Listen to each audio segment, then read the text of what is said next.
Good morning. Welcome again to Standing Tall. As we walk with the Lord through His Word, we go to 1 Peter chapter 4, verses 4 and 12. In regard to those and in relating to the suffering that God's people should go through, it says here in verse 4, in regard to these, they think it strange that you do not run with them in the same flood of dissipation, speaking evil of you. Here, Peter is saying that we should not think it strange when people find it difficult to understand why is it that you are not doing the same evil as you used to do with them. As you make transition according to verse 1 and 2, it says that we who were once living in the flesh, when we accept Christ, we put aside the sins that we used to do, and now we are doing righteousness. The Bible said, don't think it's strange when people start to persecute you and have fault with you and find it difficult to understand you because of the life that you are living in the present. Why? Because the system of religion today offers some leniency to some form of practice of sin. But the righteousness of the Spirit of faith encourages us that we should abandon sin, which means to choose to live different. We should live like Christ. And based on what we know about Christ, Christ's life was sinless. He chose to live a life of sin-freeness. But when you choose to live a life of sin-freeness in this environment, people will criticize you. Don't think it's strange when even those who pride themselves as Christian will criticize you for not doing certain things.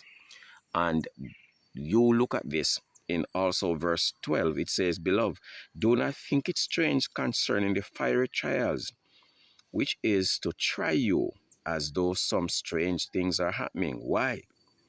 Because once you live godly, there's going to be a big difference. You're not going to get the support of those who are living ungodly, and you're not going to get the support, especially of those who are desirous to hold God in one hand and the devil in the other. You will more to get support from the world in the context of those who have not chosen the way of God, none at all. And I'm saying that you will rather get more encouragement from the heathen than from the so-called Christians. And when I speak about so-called Christian, take for instance, persecution will not comes from those who are off, but rather those who appear to be in.